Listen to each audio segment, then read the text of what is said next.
matter to you the most? Breaking news, John Calipari is finalizing a 5-year deal to become the Arkansas Razorbacks' next head coach, covering college sports like no one else. The biggest guests in sports. We now welcome in Hall of Famer Jim Calhoun. Such a pride I had, I came to connect. The legend, Tim Tebow, joins us. We'll run it back. I like it. The legend, Herschel Walker.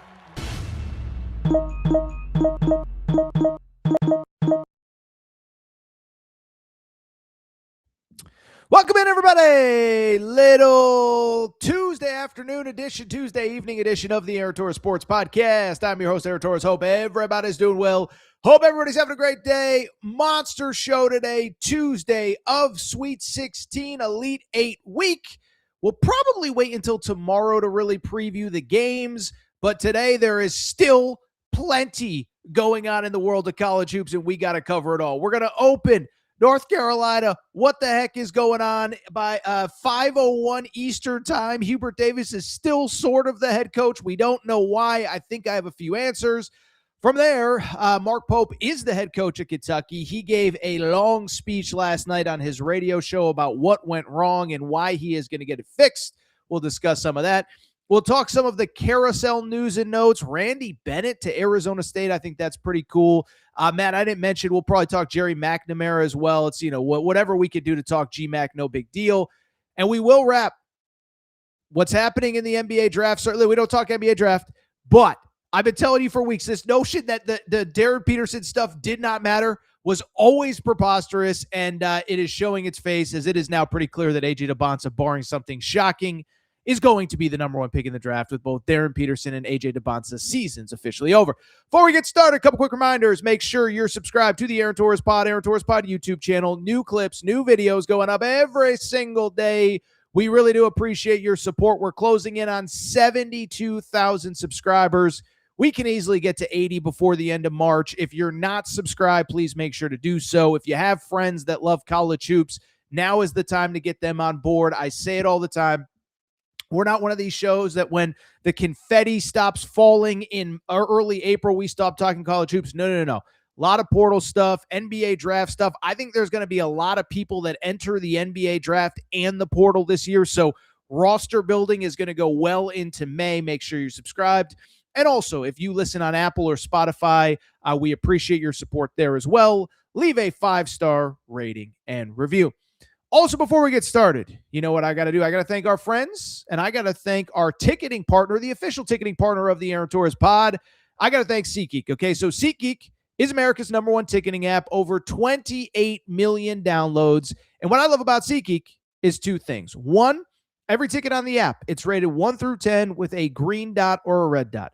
Green dot means purchase. Red dot means maybe you want to stay away. Maybe it's obstructed view. It's not going to be the seat that you want, basically, okay?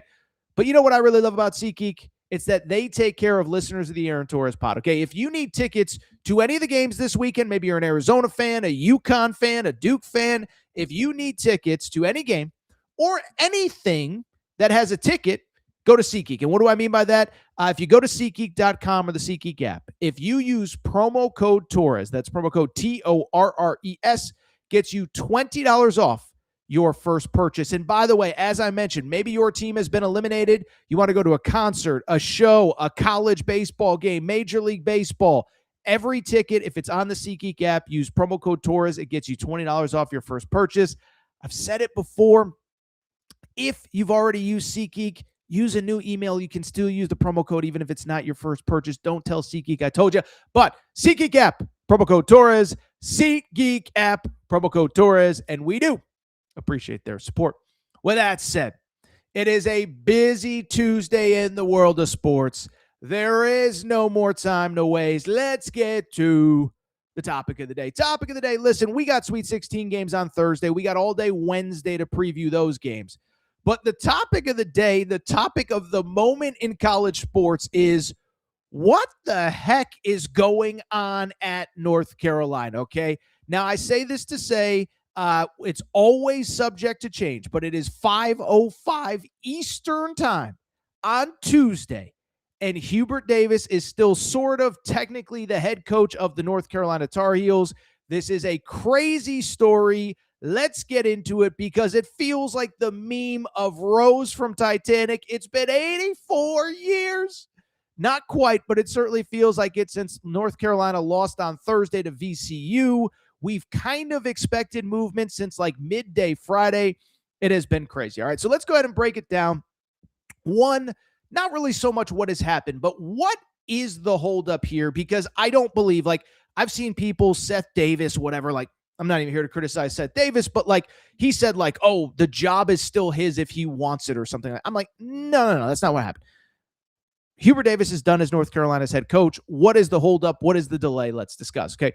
And so, first of all, a little bit of backstory, and we've talked about this a lot, but for people who have missed some of the stuff that we've done, obviously Sunday's show was very heavy on the NCAA tournament. But to me, it's been a fascinating story to follow from a distance, okay? And why it's been fascinating is this. You go back to Thursday, they lose to VCU. Listen, I'll readily admit, I said on this show, nothing's going to happen. Hubert Davis is going to be back. But then by like midday Friday, you really got the sense, oh, that thing did not land well with that specific fan base. And I'm not blaming Carolina fans. I understand the frustration. I understand what the standard is of your program. And so by about midday Friday, it really felt like, oh, man, we really are probably going to get a coaching change. I think by Saturday morning, everybody in the industry just about expected it. That's when you saw the Bubba Cunningham statement to multiple media members. I thought Matt Norlander from CBS probably had the best article about it. But I bring it up because that was Saturday morning. It is currently, as I'm recording right now, Tuesday at 5:07 Eastern time, and we have still gotten zero movement with Hubert Davis. And so the big question is, what's going on? Is there any possibility that maybe he's back? And if he's not, why has he not been let go? Okay, so first of all, let me say this. I said it a second ago. I stand by it. I would say it's like, I don't want to say 0.0 because you never know. I would say it's like 1% that Hubert Davis is coming back, okay? And to me, part of it is every single thing that has happened over the last couple days seems to indicate that there will be a coaching change, okay? First of all, I mentioned the Bubba Cunningham statement. We don't have it, but on Saturday, Bubba Cunningham gave the old, yeah, we evaluate every aspect of the program. He gave that statement on Saturday. Listen, you don't give that statement if you love what the coach is doing. Let me say this, Florida lost on Sunday. Nobody from Florida has had to give Todd Golden we're going to evaluate the program statement. No, Todd Golden's an awesome coach. We don't need that statement. Same with, whoever. I'm just trying to think of who lost over the weekend. Virginia with Ryan Odom. Nobody's giving statements about his future. And so once you saw that statement, you knew something was coming. And then I thought the last couple of days, there were some very obvious signs that change is coming. First of all, Monday, standard coaches show. Generally, all coaches do a final coaches show. They're normally on Monday nights. Mark Pope did one on Monday, which we'll talk about in a minute. Well, we found out probably about midday Sunday that the coaches show for Hubert Davis would be canceled. By Monday night, we found out that there were supposed to be essentially exit meetings on Matt, you can just pop up these tweets, whatever. There were supposed to be exit meetings on Tuesday, and essentially that's with the players. Who's staying? Who's going? How much money do you want? Do you fit in with what we're trying to do? Whatever. Well, Patrick Welter, who actually did some good reporting on the Belichick stuff in the fall, I remember talking about him. He said that according to his report, the meetings between players and Hubert Davis, which were set to begin on Tuesday, had officially been postponed. And so again, statement from the AD, coaches show canceled, meetings with the players canceled. Yeah, that to me means that this thing is over, and it is just a matter of if not when, or when not if. I always mix that up. I don't know why. It's a matter of when not if. And to me, ultimately, it is a matter of semantics of, is it going to be announced as a retirement for Hubert Davis, a resignation for Hubert Davis, a mutual parting of ways between the two sides? I don't think it will be listed as a firing, even though we know what it is. And so I bring it up. Something's going to happen. I think it's soon. I will say the most credible report that I think I saw was from Brendan Marks from The Athletic. He put out an interesting tweet on Monday morning or Tuesday morning, said, quote, meetings and conversation are still ongoing. And Brendan Marks, even though he blocked me on Twitter for reasons I don't know, he's a good reporter, so I'm not denying what he says. He says meetings and conversations are still ongoing, including this morning. Expected outcome that he has coached his last game at UNC hasn't changed, but the process hasn't played out quite like plenty internally thought it might. And so I'm all over the place, but like I said, I think Hubert Davis has coached his last game. And to me, I think that last report was interesting. He still have expected to have coached his last game, but the process hasn't played out quite as planned. So one, what does that mean? And two, what does it mean for timing? Okay. So as far as the process not working out as planned, let me start by saying this. In defense of Hubert Davis, in the defense of UNC, none of this was planned. Okay. And so I go back to Thursday night, the loss to VCU, and we talked about it at the time. And we talked about it certainly after the game and over the weekend when we did updates, is that I don't blame North Carolina that this thing feels a little bit slow, a little bit whatever, because nobody went into Thursday assuming that a coaching change was going to have to happen. Okay. Nobody thought that there was going to be a firing or a resignation or whatever we're calling it. Nobody thought you were going to have to raise buyout money. Nobody thought any of that was going to happen. And so I go back to Thursday. I said it on the show that night. I said it over the weekend. It was like the perfect storm of what had to happen for Hubert Davis to actually be let go. Not just that you lost to VCU, not just that you lost to an 11 seed, but that you blew a 19-point lead in the process, that you blew a 13-point lead with 8 minutes to go in a game where you could not do anything right. You couldn't inbound the ball. You couldn't run a good out-of-bounds play in the final possession, which forced overtime. In overtime, you couldn't even miss a free throw correctly. And it was one of those, you could tell when Hubert Davis went to the podium, either one, I know my time is over. Two, maybe I want it to be over. Or three, even if I keep this job, my life is going to be miserable. So I think part of the delay and why I think Brendan Marks said that things haven't gone quite to plan is because nobody was planning this. And to have a firing or a resignation, there's a couple things that need to happen. One, got to get the PR team going, right? And so I think look at other schools who have fired people. You knew it was coming for weeks, maybe even months. Arizona State knew weeks before Bobby Hurley's contract was not renewed, he would not be the head coach at Arizona State once the day the season ended, his time there was over, right? So they had time to plan press releases, press conference, the AD puts out a statement, whatever. Same with whoever, Cincinnati. It was pretty clear. Wes Miller, if he doesn't get to the NCAA tournament, he's not back. And so I just bring it up because you have that factor.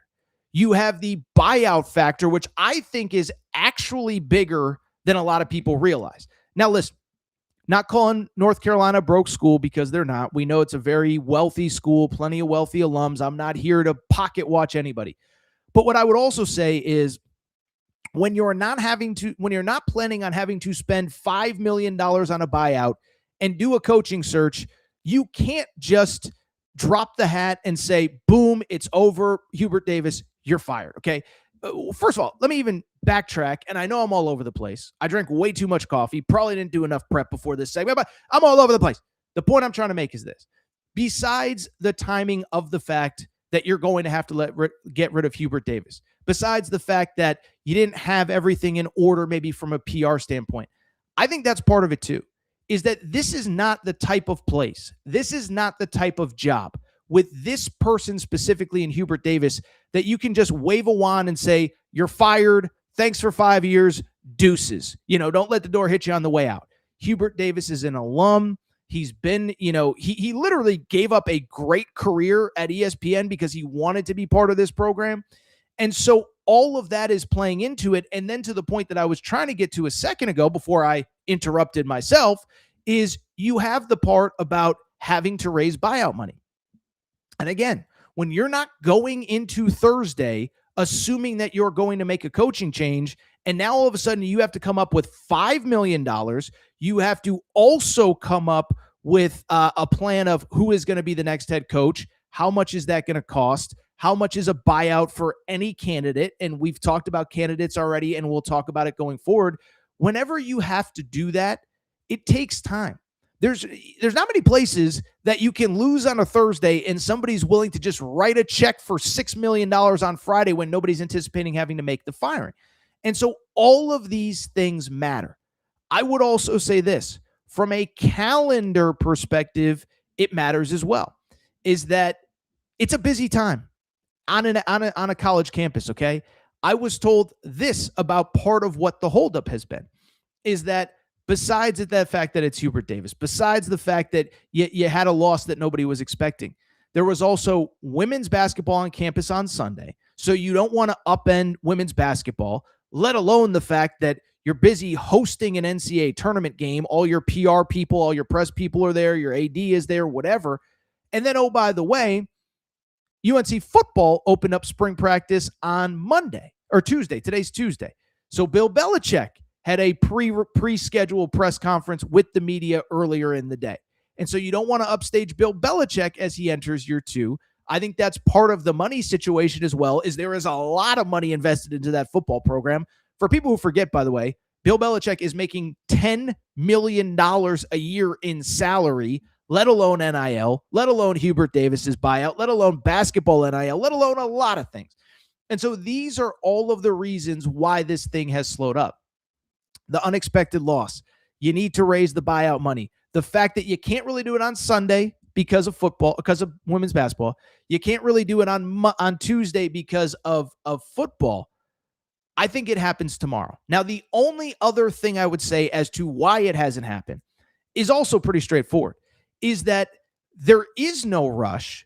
And then the counter to it is if you fire Hubert Davis too early, it could kind of turn into a PR nightmare, okay? And again, I'm all over the place. I apologize. I hope you're following. But I think there's two things from the PR perspective that I believe are holding this up. And really not from a PR perspective, but more so from a timing perspective that don't have to do with women's basketball and also football as well. And that's this. One, you're North Carolina. And whether it's realistic to get any of the really big candidates that are still coaching, the bottom line is most of the guys that you would go after are in fact still coaching, okay? I'm not even listing these guys as candidates. I am just saying that we have seen lists that include Nate Oates. I don't think he's actually a candidate there. We'll talk about that when the firing happens. But I've seen lists with Nate Oates. Nate Oates is still coaching. Dusty May, if you believe you can get him, is still coaching. Tommy Lloyd, if you believe you can get him, is still coaching. And so there's no rush in forcing this out, especially with an alum like Hubert Davis. And I think the opposite is true as well. Yes, it feels dragged out now, but the counter to it is, what if you fired Hubert Davis on Saturday or Sunday? And what if you really can get a Dusty May or a Tommy Lloyd or a whomever, and you can't make a hire, right? And so now all of a sudden, if you make the firing too early, it looks like if you don't have the next guy in place in a day or 2 or 3, then all of a sudden it looks like you don't know what you're doing and why'd you fire this guy, and all these people are saying no. And that's when all the reports of this guy met with that guy and that guy met with this guy and could this be a candidate, and Brad Stevens said no and Jay Wright said no. And then all of a sudden it looks like you're whiffing on people when your candidate all along might still be coaching. And so I just bring it up to say, I don't think that UNC feels rushed. I think there are things that we have already discussed in this segment that I will not repeat that have slowed the process. But I also think a couple things. You don't have to rush. The candidates that you want are probably still coaching. I think it's also worth noting the portal opening 2 weeks later plays a role in this as well. You don't need to rush, because even if you hire a coach next week, the portal doesn't open for another week after that. And so, yes, you fall a little bit behind in evaluation and a little bit behind in working, the back channels, but nobody can physically, literally enter the portal until the day after the national championship game. So with all that said, I do still think Hubert Davis is going to be fired. I saw the Brennan Marks tweet. As a matter of fact, Matt, pop up the Brennan Marks tweet one more time just so we have it. He said the expected outcome is that Hubert Davis has coached his last game. That has not changed. The process hasn't played out quite like plenty internally thought it would. I just bring it up to say it has not played out like we thought it would, but I do still think it results in Hubert Davis not being the North Carolina head coach. We will do another show tomorrow at 5 p.m. Eastern, and I have a feeling we'll be talking a lot about Hubert Davis then. And oh, by the way, if he does get fired or, resigns or whatever at some point on Wednesday morning, we'll probably talk about it as well. I would expect, I'll put all my chips on the table, all my cards on the table here. I expect some sort of announcement tomorrow. I expect that it is framed as a resignation, a mutual parting of ways, maybe even a retirement, although that's weird because he's kind of young. He's about 55, I think. But yeah, everything is trending towards Hubert Davis not being the head coach next year. And I have seen nothing that makes me believe that he will be, certainly by the end of the week, but I would guess probably by Wednesday. All right, so what we're going to do, we're going to take a quick break. We're going to come back. One guy who does still have his job is Mark Pope.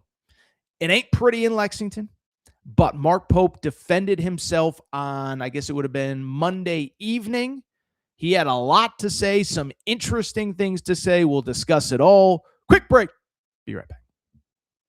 All right, we're going to get back to the show in a minute, but before we do, you know what we got to do. We got to thank our friends. We got to thank our partners. We got to go ahead and thank Cauley Puffs and CauleyPuffs.com. Yeah, you see the logo on the back of the screen right here. Okay, so I've told you all about Cauley Puffs, but family-owned company, not far from where I live. Joey, a huge sports fan, and one day he was sitting on the couch and he said, you know what?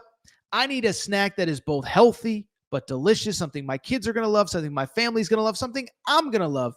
And so he came up with Cauley Puffs. This is the new age health food snack. You don't need to go to the grocery aisle and buy all that crap, the Doritos, the Fritos. No, my friends, you need Cauley Puffs. Baked, not fried, avocado oil, no grease, healthy ingredients. But here's the best part.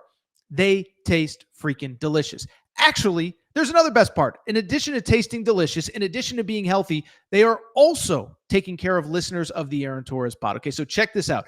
All you got to do is go to CauleyPuffs.com. That's CauleyPuffs.com, CauleyPuffs.com, and you can get 15% off any purchase with the promo code Torres. That's Torres, Torres. It's that simple. 15% off any purchase. One bag to try them out, 100 bags to cater a party.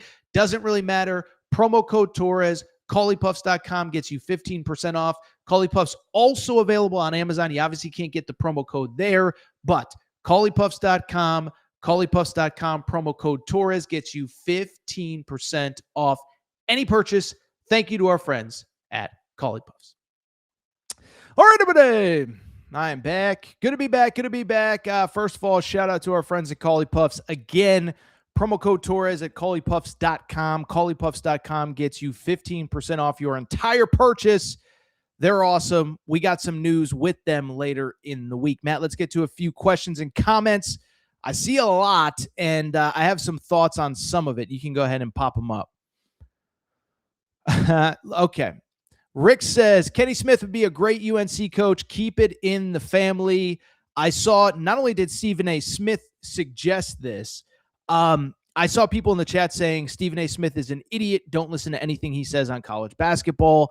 I would lean more towards that. Listen, you just hired a guy that is an alum with no head coaching experience. How did that work out?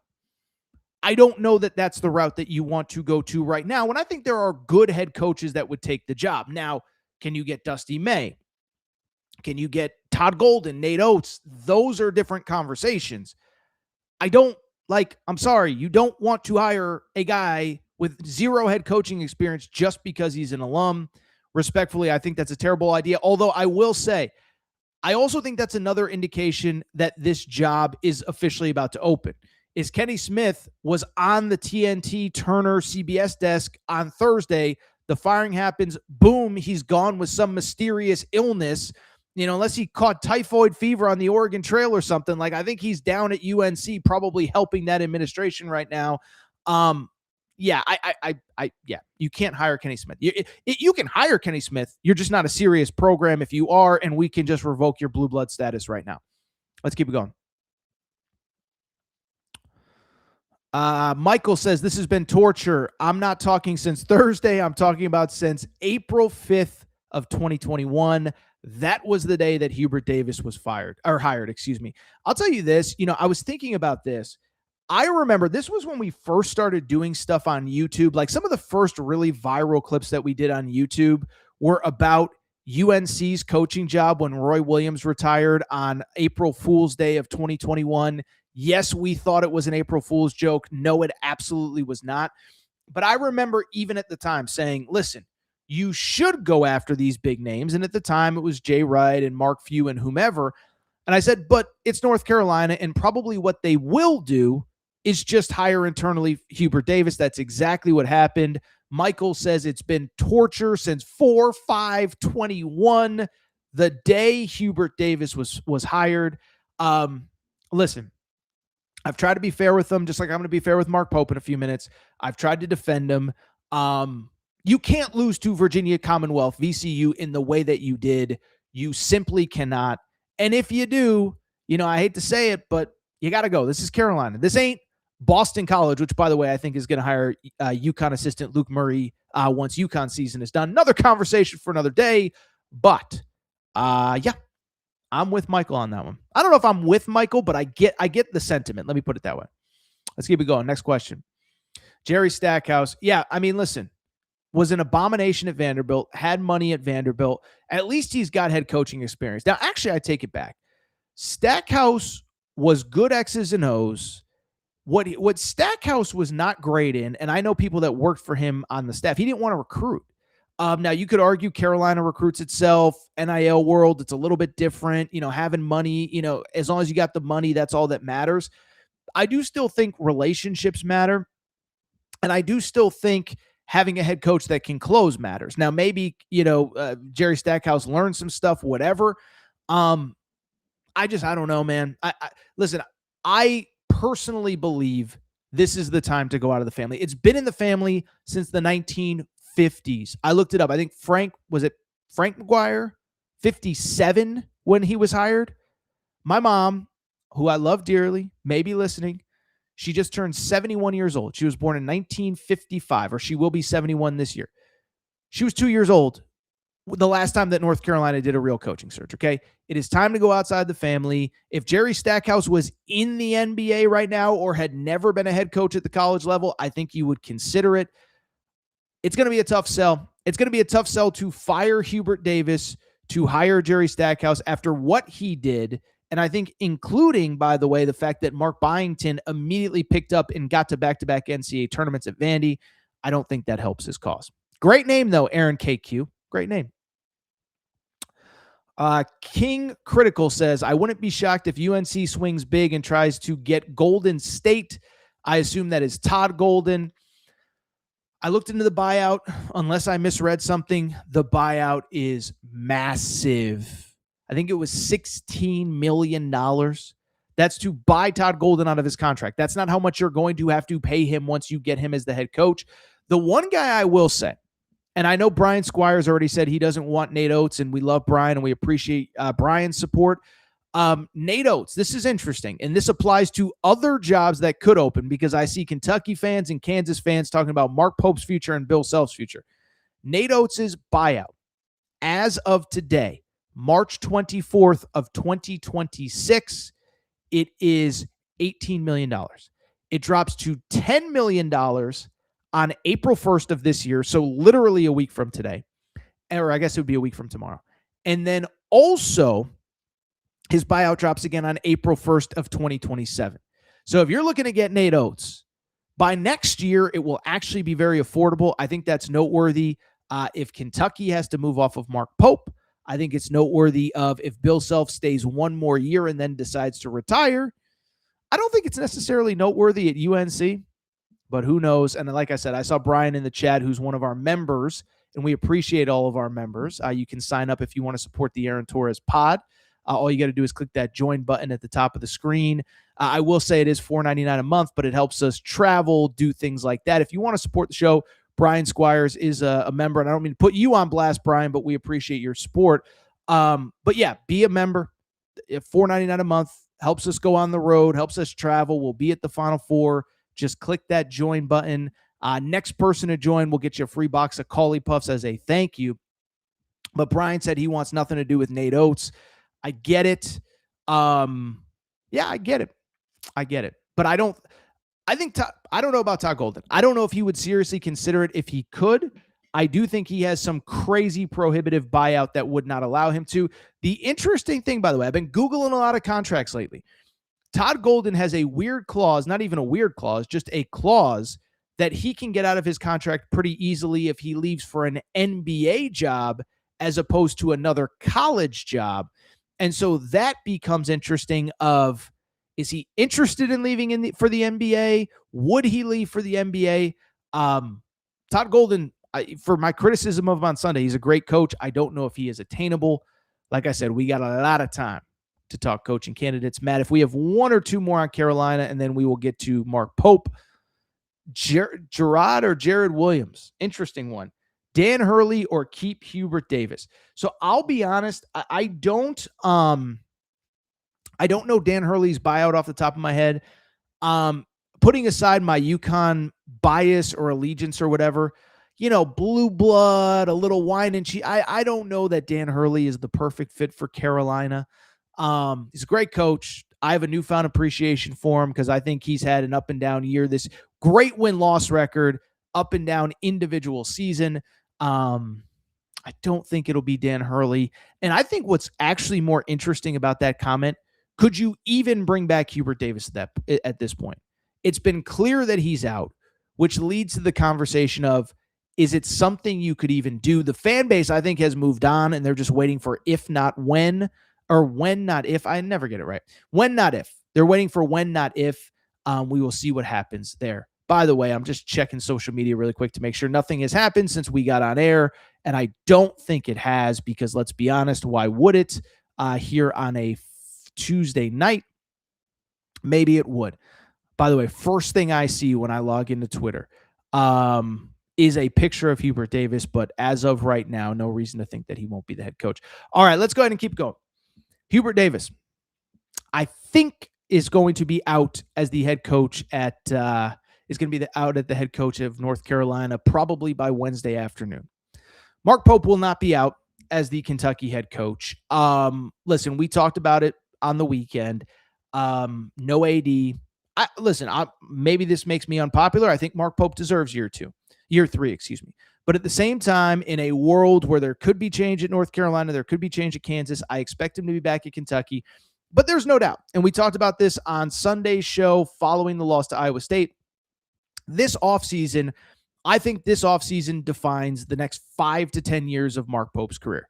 He's got to get things right. And when I say things right, it's player retention. Who do you want back? Who do you let go? Who do you bring into the program? I still think you need a GM.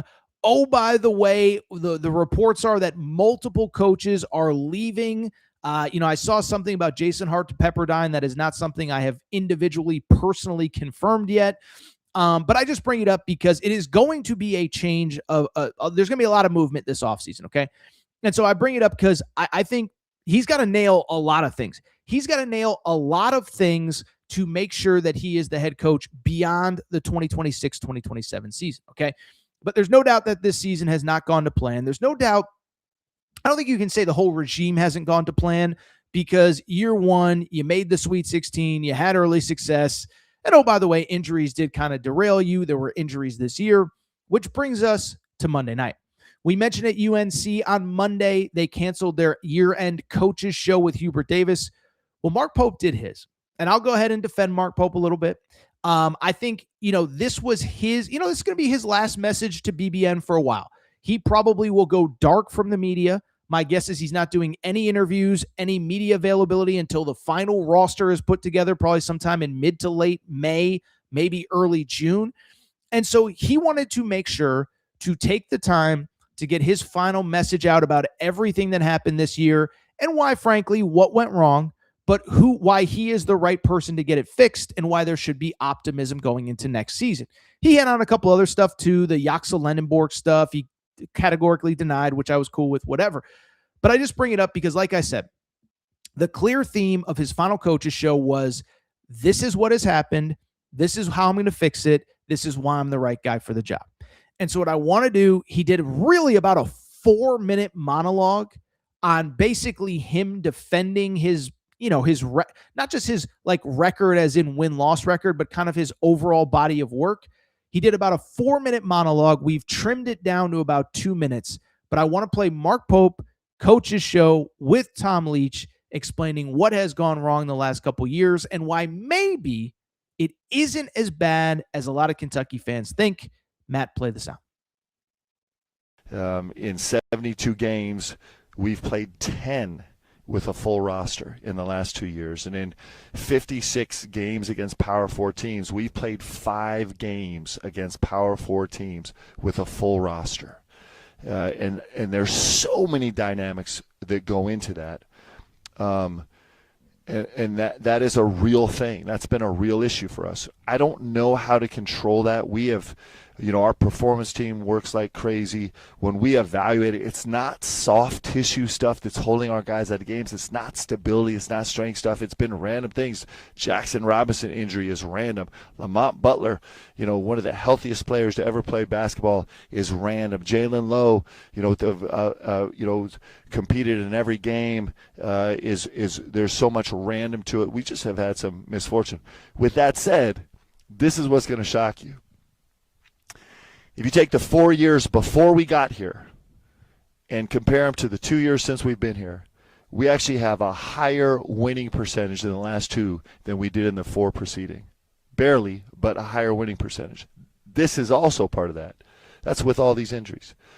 In the last 2 years, we've played the hardest strength of schedule in 2-year period in the history of Kentucky basketball. So not only did we win at a slightly higher rate than the previous 4 years, but we played a schedule that was rated 13.55 average in the last 2 years compared to the 4 years previous at an 8.76. That's that's in the realm of almost 70% more difficult schedule. And so in those ways, listen, I'm not talking about meeting the standard of where we're trying to get. Clearly, we did not do that, but we are making progress. That was Mark Pope explaining and in some ways defending and justifying what has gone wrong the last 2 years and why it's maybe not as bad as you think. All right, so let me dive into it, because what I want to do, I want to be fair to Pope. I think there are some things that he said that are absolutely justifiable, absolutely correct. And I think there are some things that are absolute nonsense, okay? And oh, by the way, there was another 2 minutes of that. He talked a little bit about his, the win record and, the SEC tournament, things like that, but I'm not going to make you sit through a 4-minute clip, okay? So let's start with where I would defend Mark Pope. The injuries are a real thing.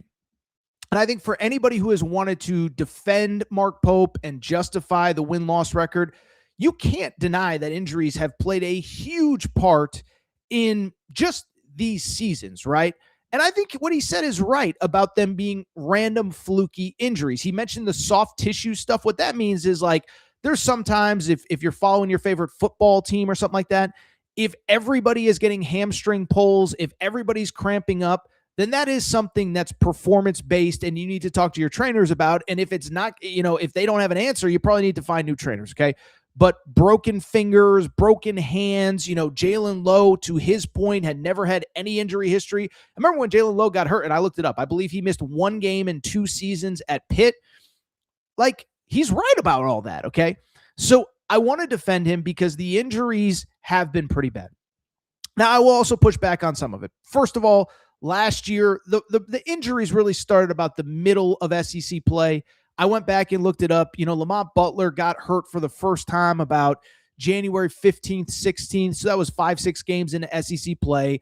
That is still early. It did still have an impact. Certainly Jackson Robinson's injuries have been an issue as well.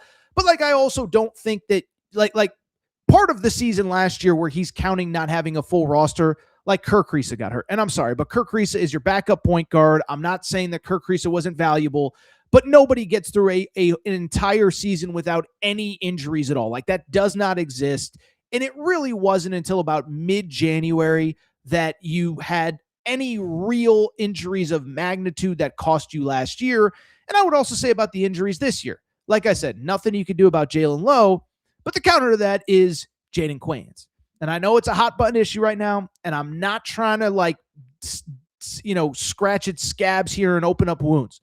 But we also have to acknowledge that you can't call it bad luck when you are recruiting a guy off of major surgery in February, okay? And listen, I know there's a lot going on behind the scenes, and the dad who I've gotten to know a little bit, and I haven't talked to him this year, but I like him. Every interaction I've had with him is positive. At the same time, though, even if there's stuff going on behind the scenes, even if we think he's healthy, what I would say is a couple things.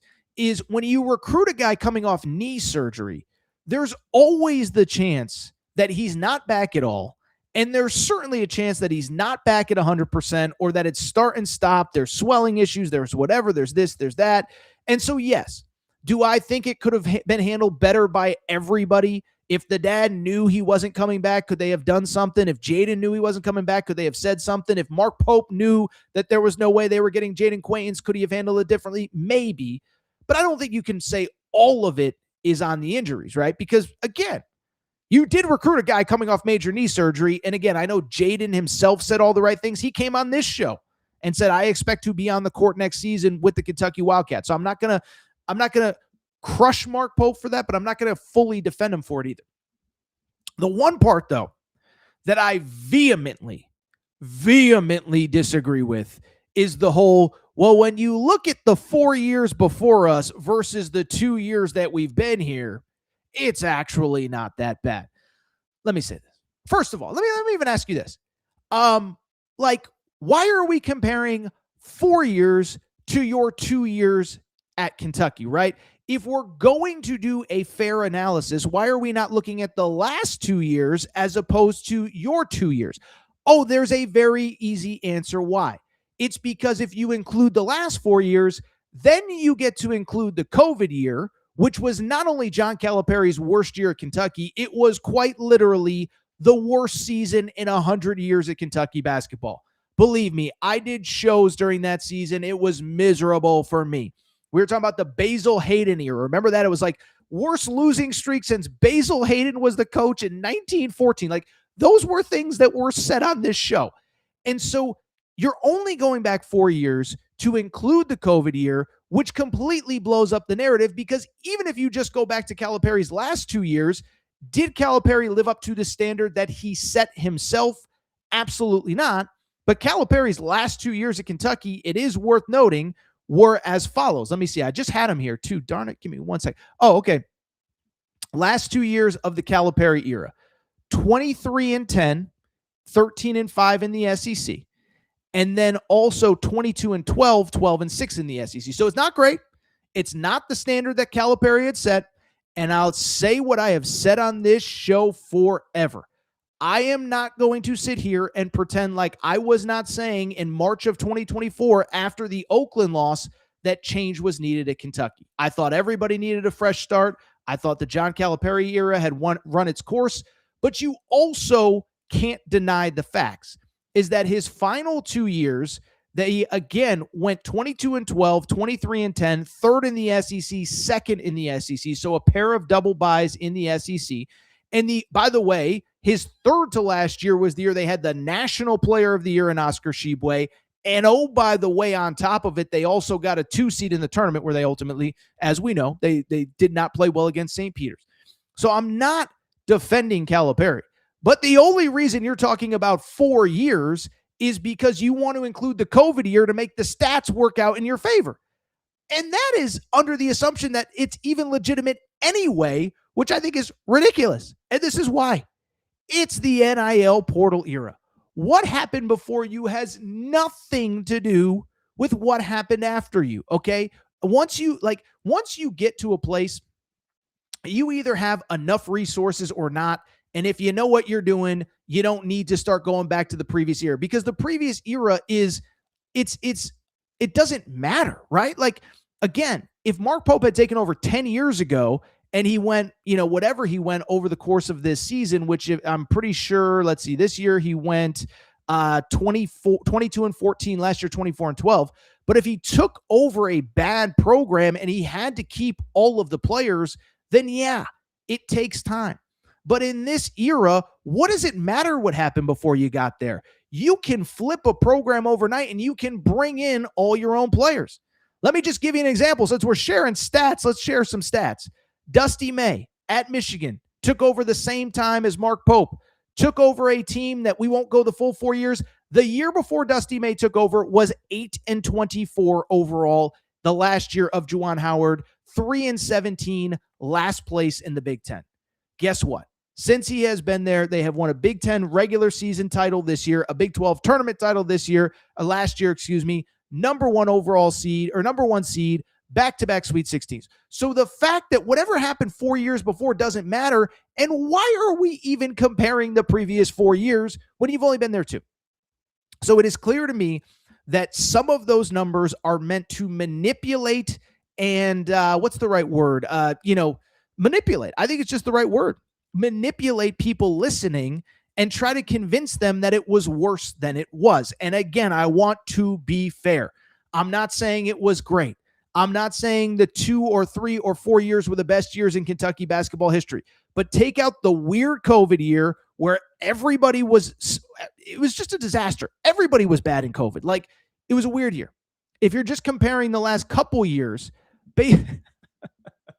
I just saw Matt's comment. Do I dare say it, Matt? Matt is calling this not propaganda, but popaganda. Yeah, it's popaganda. That's what it is. Listen, again, it's the portal era. You can flip what happened before you got there doesn't matter. I tweeted it out the other day. All that matters in this era, do you have the right coach and do you have competitive NIL? If you have both, that's all that matters. It's all that matters at UConn and St. John's and Iowa State and whatever.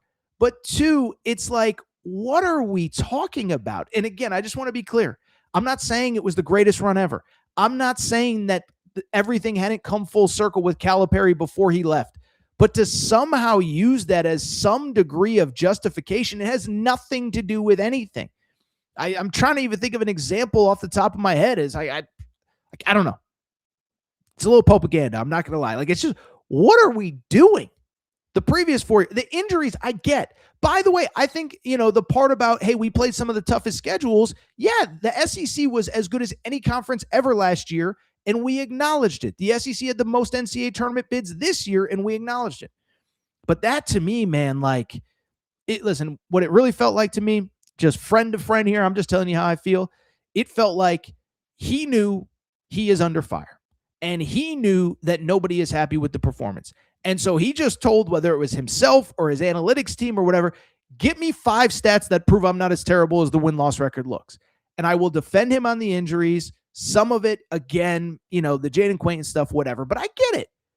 Lamont Butler did have a very serious shoulder injury when he had no injury history at all. Jackson Robinson, it was really unfortunate.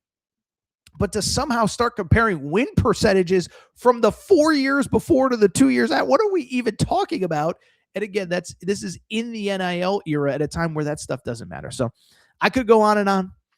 I have a feeling we're going to be talking a lot about Kentucky here over the next couple weeks. I'll say this is I think, like everyone that's eliminated from the tournament, this week I think will be interesting from the perspective of who comes back. Those meetings are ongoing, and they're not just ongoing at Kentucky. Everywhere that is done for the season, who's staying, who's going, who wants to stay, but the money's got to be right. And I think Pope talked a little bit about this as well on the show on Monday night, but it'll be an interesting couple weeks. And I have a feeling we'll be talking about it plenty, but that was something. Let me put it that way. It was something to hear him say and explain things the way that he did the previous 4 years, huh? Very interesting. All right, so what we're going to do, we're going to take one more break. We'll come back. We'll get to some more of your questions. We'll obviously prioritize Super Chats, all that. And then, by the way, we will get to some coaching carousel stuff, and we will also get to not a good day to be Darryn Peterson. I mean, it's a good day because he's going to be worth, $50 million by 2 months from now. But I think any talk of him being the number 1 pick in the draft is probably slipping. Interesting audio from someone who knows him well. Quick break. Be right back. All right, we're going to get back to the show in a minute. But before we do, you know what we got to do. We got to thank our friends. We got to thank our partners. We got to go ahead and thank Cauley Puffs and CauleyPuffs.com. Yeah, you see the logo on the back of the screen right here. Okay, so I've told you all about Cauley Puffs, but family-owned company, not far from where I live. Joey, a huge sports fan. And one day he was sitting on the couch and he said, you know what? I need a snack that is both healthy but delicious, something my kids are going to love, something my family's going to love, something I'm going to love. And so he came up with Cauley Puffs. This is the new age health food snack. You don't need to go to the grocery aisle and buy all that crap, the Doritos, the Fritos. No, my friends, you need Cauley Puffs. Baked, not fried, avocado oil, no grease, healthy ingredients. But here's the best part. They taste freaking delicious. Actually, there's another best part. In addition to tasting delicious, in addition to being healthy, they are also taking care of listeners of the Aaron Torres pod. Okay, so check this out. All you got to do is go to CauleyPuffs.com. That's CauleyPuffs.com, CauleyPuffs.com, and you can get 15% off any purchase with the promo code Torres. That's Torres, Torres. It's that simple. 15% off any purchase, one bag to try them out, 100 bags to cater a party.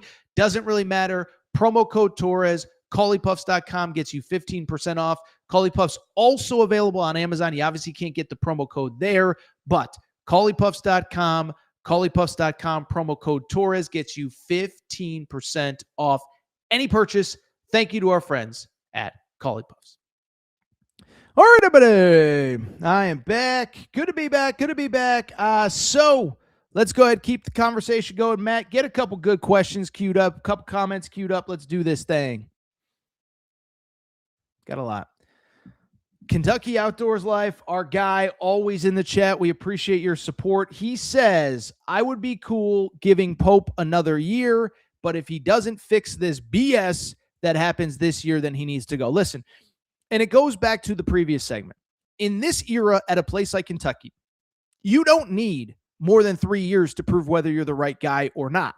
By the way, I think this is part of the Hubert Davis conversation. This is why people were so outspoken about Hubert Davis. It's year, 6, 5 at North Carolina? Like, you're either the guy or you're not. And go through all of the guys that got hired. I think it was Bobby or somebody brought up the point of, just look at Cal. Year 2 was significantly better. Year 2, SEC tournament title, back-to-back Sweet 16s. We'll see if, what happens this weekend, backs up against the wall. And we will preview all the games on Wednesday night show. We'll be back around this time. But I'm with Kentucky Outdoors Life. He gets next year. I am going to go into this spring with a clear mindset. I want to see what he does with the roster. Now, I'm going to try to be fair. He needs a lot of shooting and a lot of skill. I wouldn't worry nearly as much about the athleticism. I think there are some clear players that he needs to get, probably should not be retaining. I'm willing to give him next year. I'm not rooting against him. That was not a good... it wasn't a bad look, but I don't think it was a great look from him on Monday night when he did that show. Let's keep going. Yes, Danny Collins says gaslighting the whole situation is only making it worse for him. I think there is a way to explain the injuries. And I think there's a way to say, look, these 2 years have not met our standard, but we did make a sweet... By the way, the part that we cut off, and I swear I'm not trying to go in on him, but he goes, yeah, we got 3 wins in Nashville, and they had how many ever the years before we got here? Yeah, you played on Wednesday. I'm sorry, you don't get bonus. It's like, what's the old saying about the shortest guy at the urinal or the tallest midget at the urinal? Excuse my politically incorrect language. That's like saying, oh, we get credit because we played on Wednesday. You played LSU. I don't even think LSU isn't even trying in basketball anymore. Like, you don't get credit for beating them on Wednesday at the SEC tournament. I'm sorry, you just don't. Let's keep it going.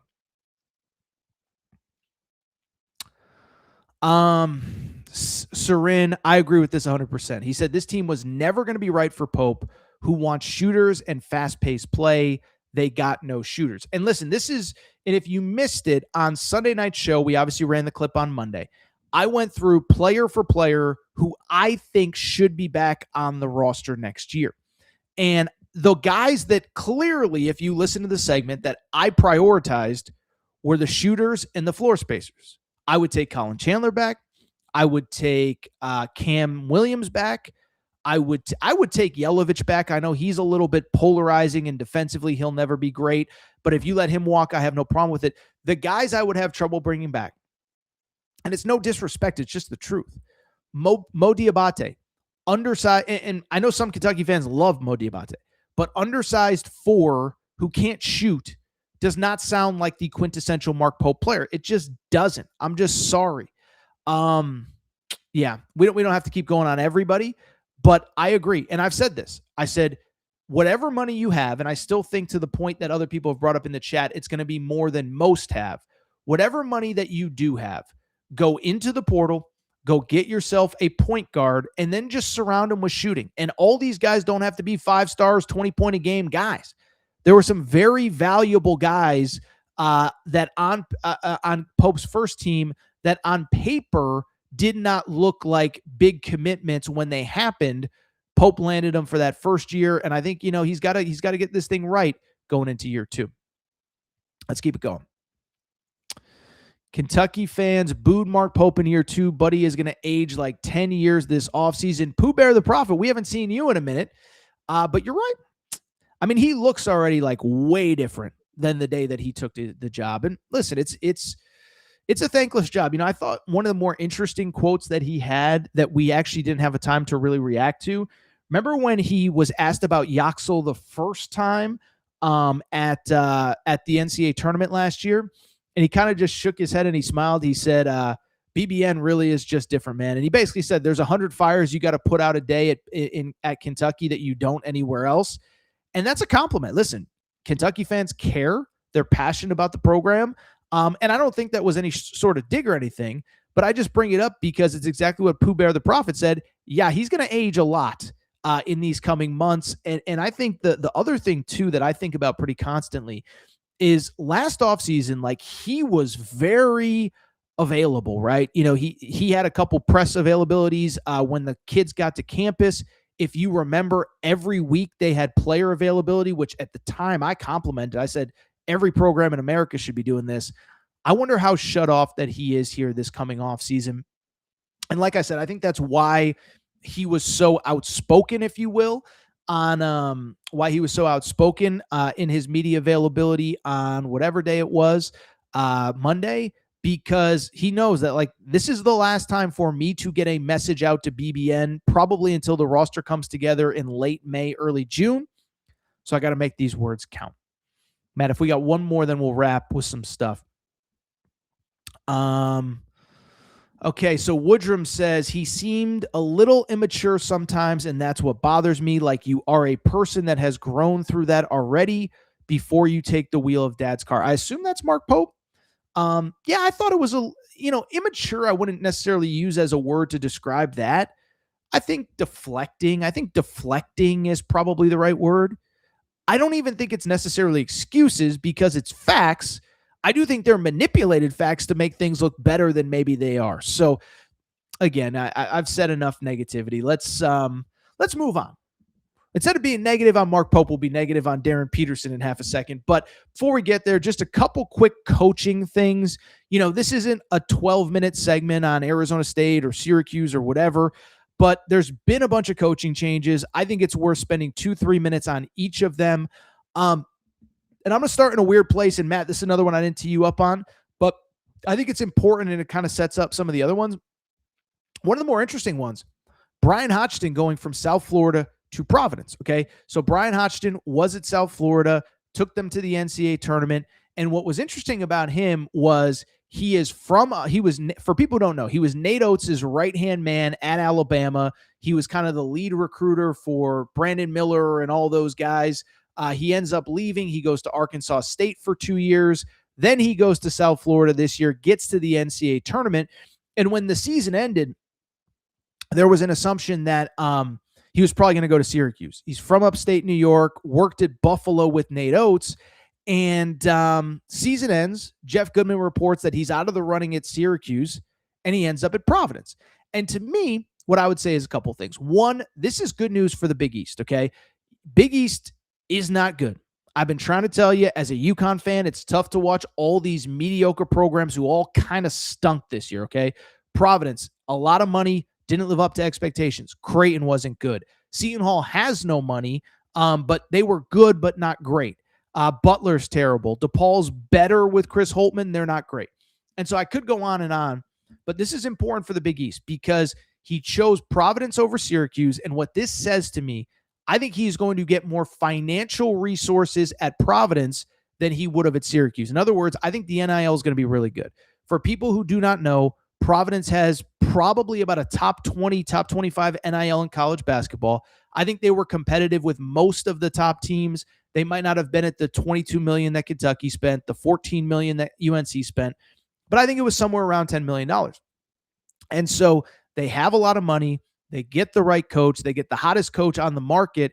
And like I said, for a Big East that was a 3-bid league and it was really St. John's, UConn, and everybody else, I think it's a big win for Providence, for the Big East. And I will be curious to see how he does. With Providence taking Brian Hodgson, it means that Jerry McNamara is headed to Syracuse. Listen, I will say this, is that I would not have made this hire without doing all of the vetting. So Jerry McNamara, obviously the famous Syracuse alum, was a longtime assistant under Jim Boeheim. 2 years ago, goes to Siena to take the head coaching job there. Now he's back at Syracuse. Listen, I'm not a believer that you should just hire alums for the sake of hiring them. Look at what I said when somebody suggested Kenny Smith for the UNC job in the chat. But you missed on Brian Hodgson. Josh Schertz never left St. Louis. And there weren't a ton of great candidates after that. And so Jerry McNamara is, he has head coaching experience. He's coming off of an NCAA tournament berth. And it's clear that they just don't right now have the financial resources needed to compete at the highest level. Now, you can argue part of that is they just hired a new AD last week, and it was going to be hard for a new AD, unless he was bringing a coach with him, to have any type of grand slam home run hire, because you just don't know who's available, who's not available, this, that, the other thing. So I'm willing to give Jerry McNamara the benefit of the doubt. All I care about, listen, I'll be blunt. I want all these former powers to be good. I've said it a million times. I'm a UConn guy. I have been to games at the Carrier Dome. It is one of the most intimidating. When you walk into a 40,000-seat football stadium and you see 36,000 people in orange and you're an opposing team that has about 250 fans there, it is one of the craziest environments you can go to, but there's no reason for Syracuse fans to show up the last couple years. I hope Jerry McNamara is the guy. We'll see. By the way, staying with the former Big East schools that are kind of lost in the ACC, buzz is that Luke Murray, the lead UConn assistant, will eventually be the Boston College head coach once UConn season is done. We will certainly address that when it happens. Let's keep it going. A couple more. Who is it? Bennett. Why am I? Randy Bennett. Randy Bennett's going to ASU. I think this is pretty badass. Okay, so ASU, another fun story about me. So I went to UConn. One of my best friends from UConn went to grad school at ASU. So I was probably about 22 years old, and I just basically moved on his couch for about a month. It was fun. We had a lot of fun, a lot of late nights, a lot of stuff happened in that 1 month. Let me put it that way. That couch saw some things and whatever. I only bring it up because I remember, I was basically living on Arizona State's campus at the time, and I remember thinking to myself, how is this school not good at every single sport ever? If you've never been, Tempe's beautiful. It's obviously hot during the summer, but during the school year, it's 80 degrees every day. There's pools everywhere. If you're an athlete, a male athlete, there's a lot of girls running around in bikini. Like, it's a great place to go to school.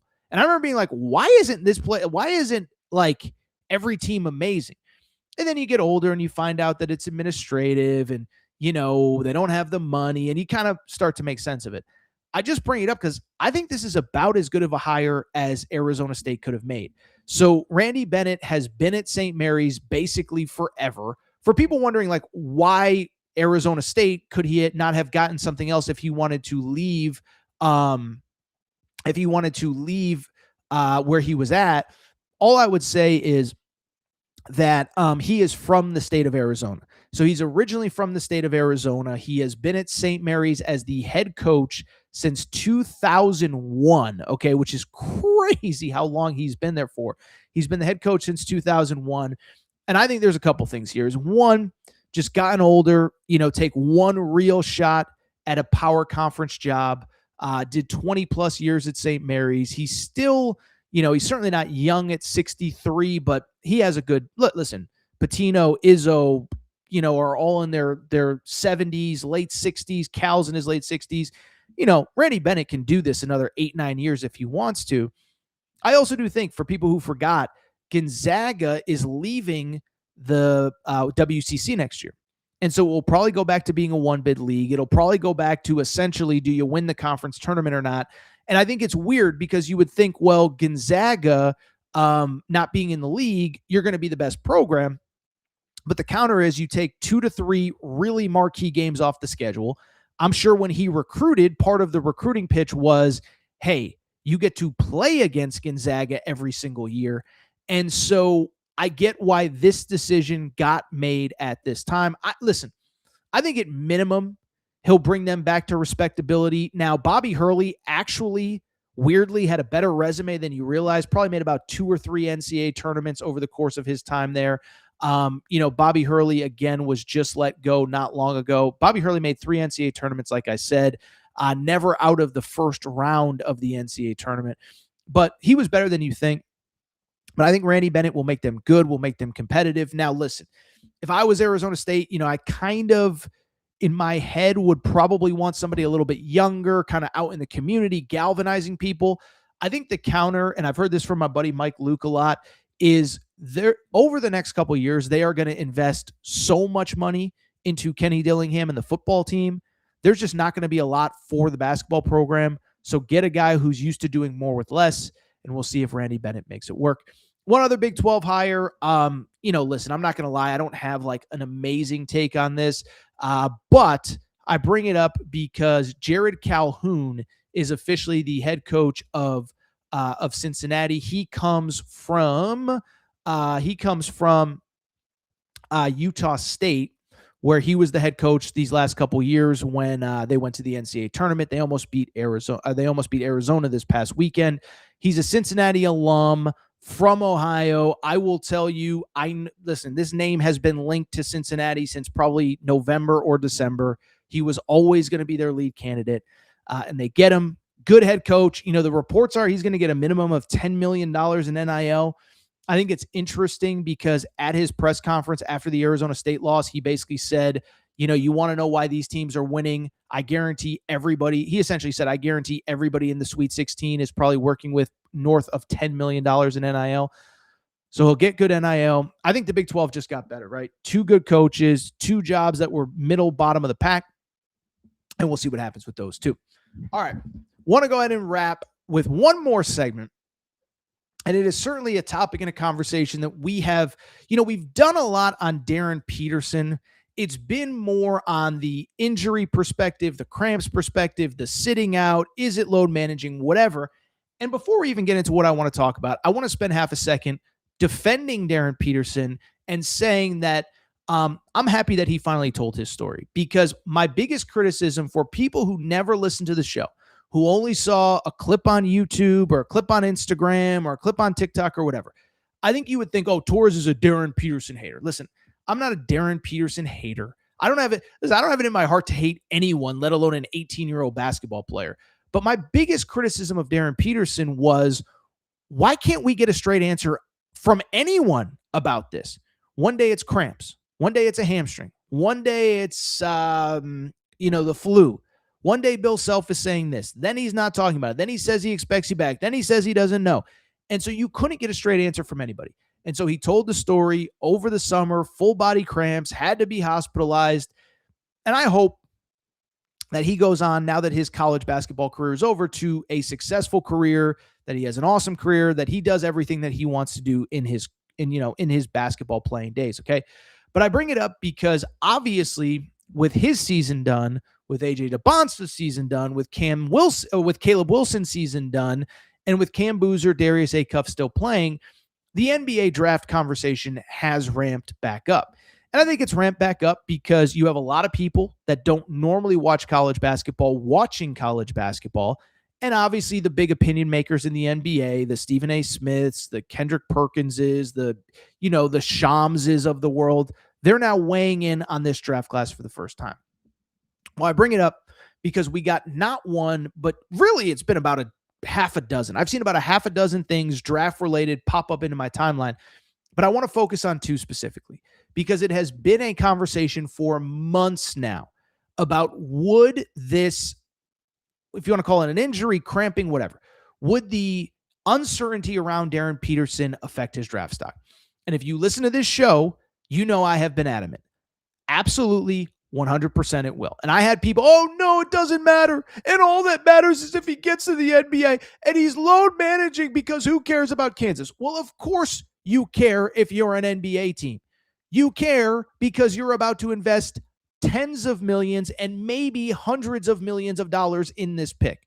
Oh, by the way, if you get the number one pick, it probably means you're bad. And it probably means that if you whiff on this pick, you're not going to have a job in 2 or 3 years. So I've been saying for weeks, people are like, oh, it's not going to impact him. Or, I see these NBA people, yeah, people are worried, but they're not that concerned. They would still take him number one. I've been saying since like early February, of course they're concerned, and no, they're not taking him number one, not unless we either get clear clarification or much better play on the court. We got semi-clarification. The on the court wasn't better. And now that, again, Peterson's season is done, DeBance's season is done, Caleb Wilson's season is done, starting to get some interesting reports. The first one came from Jeremy Woo at ESPN. He's their lead NBA draft guy. Put out a report earlier in the week which said, quote, in recent weeks, momentum has shifted towards A.J. DeBanca as the, quote, most likely choice as the number one pick in the 2026 NBA draft ahead of Darryn Peterson and Cam Boozer, per Jeremy Woo. And then he says DeBanca averaged a Division I best 25.5 points per game, recorded 35 points and 10 rebounds in BYU's opening round NCAA tournament loss. The report was from ESPN. I saw the post from Yahoo Sports. So the report from ESPN, there is a change atop draft boards. And then I would counter by saying, I think there are starting to be real questions about Darryn Peterson. And this isn't to tear down Darryn Peterson. It's not. First of all, let me say this. And I guess I had too much coffee because now I'm just fired up and people are making me mad. If you think it's personal when people criticize Darryn Peterson or A.J. DeBanca or Aaron Rodgers or Josh Allen, you're an idiot. Our job is to evaluate. Our job is to take information that we have. And our job is to give you the truth. And so the injury concerns are an issue. And they're an issue because, again, if you're an NBA team, you are going to have to pour tens of millions of dollars into Darryn Peterson. And oh, by the way, in a draft where there are other really good players, whether it's Darius Acuff, whether it's A.J. DeBanca, Cam Boozer has not missed a game this year. Caleb Wilson, I know he's got multiple injuries, but when he was on the court, there was never any issues. So I bring it up because not only are there questions, but the play on the court towards the end of the season wasn't that good. And I want to play in a minute a clip from Robbie Hummel from Field of 68. I thought this was really interesting for two reasons. You're going to hear what Robbie Hummel says, but Robbie Hummel is not sold as an NBA draft prospect on Darryn Peterson as an NBA draft prospect. Now you can sit there, whoa, who is Robbie Hummel to say he's not a GM, blah, blah, blah. Robbie Hummel's opinion carries weight, and I'll tell you why. It's for two reasons. One, he played in the NBA like 3-4 years. He knows what it takes. He knows what a superstar looks like. He knows what an injured player looks like. He knows whatever. Two, it was worth noting he was on the broadcast of the final 2 games of Darryn Peterson's career down in San Diego last weekend for CBS.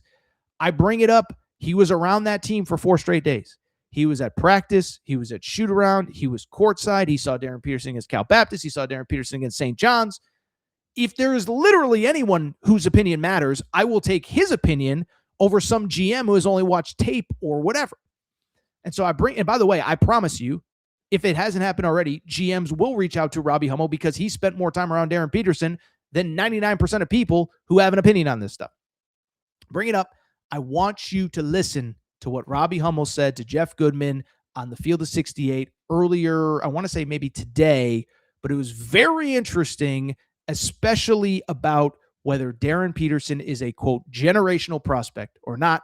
Play the sound, Matt. I just feel like with prospects, and this could totally come back to bite me. This, because he is really, really talented from a shot making perspective. But when I'm thinking about generational prospects, I just feel like those guys have a burst or an elevation or a pop to them. And maybe this injury thing has sapped him of that. I didn't see him play in high school. He had some of that, Rob. I read CJ Moore's article about just kind of how in high school he was more with that stuff. And they had numbers to back it up and, all this stuff. But in watching him right now, he just doesn't get by people. Like he has to take a lot of tough shots, and some of them he makes because I think he is really talented. But yeah, I struggle to think that right now he is a generational prospect because I just don't think he has some of the physical bursts that a lot of those guys that have been labeled that do. And that's where if you're having a hard time getting clean looks in NCAA tournament games and Big 12 games, that doesn't get easier when you get to the NBA. Right. So. That was Robbie Hummel, Field of 68. And let me again reiterate, this is not anyone talking about Darryn Peterson. This is a dude who played in the NBA. This is a dude who played 4 years of major college basketball, maybe even 5. I forget. I think he took a redshirt year because of injury. But he has credibility. He knows what he's talking about, and he has questions about Darryn Peterson, and I am here to promise you this. It is March 24th, 2026. These are going to be questions until draft night. You can argue with me. You can fight with me. You can tell me I don't know what I'm talking about. I'm here to tell you it is 100% true, and I think more of it is going to come out now that the season is done. Why is that? There's 2 very obvious reasons, and before I even get to them, let me explain to you why mock drafts are total nonsense. Okay, so first of all, be careful what you believe with mock drafts, okay? Because what you have to remember about mock drafts is a few things. One, they're basically, I hate to say it, but most of the guys who do them, I'm not saying everybody. I don't know Jeremy Woo. I think Sam Vecini from The Athletic is excellent, so let that be on the record.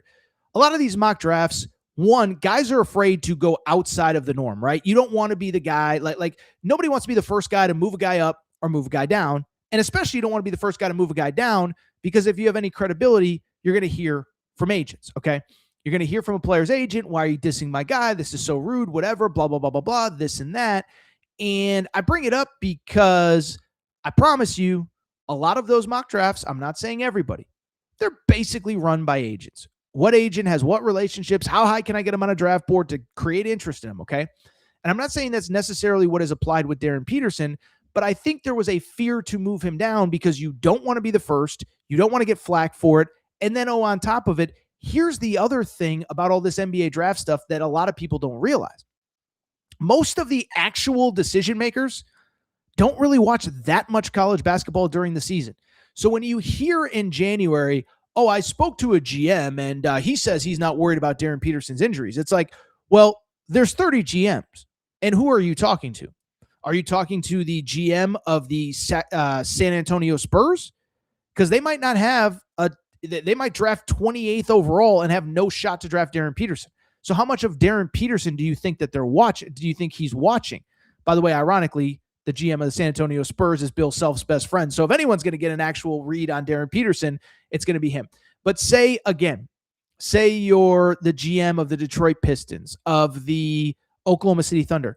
You're not watching Darryn Peterson close up because you have your own team to worry about, and you're not going to be in position to draft Darryn Peterson.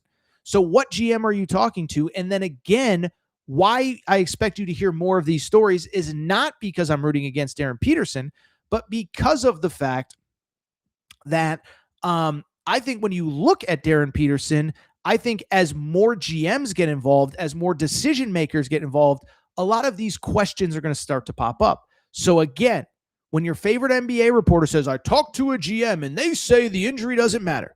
Well, it's January. You think they're thinking about the draft in June and January? Probably not. Certainly not half of the GMs anyway that aren't even going to be picking in the lottery. And so as these teams get closer to the draft, as we know the draft order, it's going to become a thing of what happened with Darryn Peterson, what went wrong, is there reason for concern, all of that. Listen, I've said enough on Darryn Peterson. I don't want to be a jerk about it. But these questions aren't going to stop. And this notion that it was never a big deal and who cares? He's just at Kansas. He's just getting ready for the NBA draft. Believe me, it matters. You have tens of millions, if not hundreds of millions of dollars at stake, let alone your job. And I'm just here to tell you, I'll tell you right now, barring something stunning, I'd be stunned if Darryn Peterson is the number one pick. AJ DeBonsa is going number one. I think there's an argument for Caleb Wilson. I've said from the beginning, my draft board is this: AJ DeBonsa 1, Caleb Wilson 2, Darius Acuff 3, and I would have Darryn Peterson 4. I'd have Cam Boozer 5, but I'd have Darryn Peterson 4. And this stuff isn't changing. You can fight me on it. You can argue me about it. It's not changing anytime soon. All right, Matt, do we have one or two more questions before we get out of here, or is it just nobody picking on people in the chat? Because I see nobody's entered the chat, and once nobody gets in, all bets are off because he likes to fight with people. So, Tricky Bean. Okay, Tricky Bean. You're asking me a question. Do you want an honest answer? He says, I assume it's a he. Why hasn't LSU opened yet? Well, one, LSU hasn't opened yet because Matt McMahon's buyout drops on April 1st. I don't have the number from what to what, but it does drop. So if you're going to fire him, you wait until April 1st. Now, that leads to the second question of, is Will Wade a legitimate candidate? We did a segment on this about 2 weeks ago when the reports first started coming out. NC State fans told me I was crazy. I don't think I'm crazy. The reason it's so quiet is because if you know you're going to fire him, you're going to wait until April 1st. And let me just put it this way. I have enough information to believe that I think Will Wade is a legitimate candidate. I don't have enough information to definitively say if he will be the number, not if he'll be the number one choice, but if he would actually leave NC State. You know, he said a lot of the right things around the NCAA tournament. If you remember, they played in that first 4 game. He said, this is the worst team that we'll ever have. I'm already working with the administration on next season, blah, blah, blah, blah, blah, this and that. So I tend to believe, put it this way, if I had to bet my life on it, I don't even know what I would bet my life on, to be honest. I'd say 55-45. I think 55-45, he's back at NC State. I think going to LSU, back to LSU, is a much bigger reality than people believe. And I will tell you this, if my sourcing is correct on it, I think there's a lot of people that actually disagree with Will Wade if he does it. In other words, people in his circle are like, you're crazy, don't go back. You got a good setup here at NC State. I think he feels like there's unfinished business there with the way things ended. But the reason that the LSU job hasn't opened up yet is because the buyout drops. And I think this is an important point. If they were not going to fire Matt McMahon, why did Oklahoma release a statement right away? South Carolina released a statement right away. I don't remember who else kept their coaches, but there's been plenty of coaches that were on the proverbial hot seat that statements got released that they were staying. There has been no statement that I'm aware of at LSU. And if there is, I apologize. But Verge Ausberry, the new AD, was there when Will Wade was there. And I'm just saying that buyout drops on April 1st. What else you got? AT, you're beyond the best. Please make me believe the Hogs win. Well, I'll tell you what. I got a great stat that will make you feel good about the Hogs. We're going to save it till Wednesday's show. I'll tell you what. Why don't we go ahead and get out of here? If you're not subscribed to the Aaron Torres Pod and Aaron Torres Pod YouTube, great live audience. We'll be back this time tomorrow, 5 p.m. Eastern, 4 Central if you're a Hogs fan. And what we're going to do, we're going to preview all the games. We'll preview all 8 Sweet 16 games. I'll give you some best bets. I'll give you a lot of good stuff on those games. And we'll talk about whatever else pops up. Who knows what could be popping and trending by tomorrow. I assume at some point we will have an update on Hubert Davis and UNC. I do not think by the time we come on air tomorrow, which is Wednesday at 5 p.m., that Hubert Davis will be the head coach at North Carolina. Again, to me, it becomes, how is it framed by the administration? Do they call it a resignation? Do they call it a mutual parting of ways? I don't know, but I do not think he is your head coach tomorrow. All right, we're going to get out of here. Thank you for your support. Appreciate it. I'm going to roll. Appreciate everybody listening. Time to go. Shout out to Torrent Craig. Shout out to Rachel, who hates my voice. Shout out to JJ Reddick. You F-head. Unblock me, bro. We'll be back tomorrow, 5 p.m. Eastern. Aaron Torres Sports Podcast. Thank you, guys.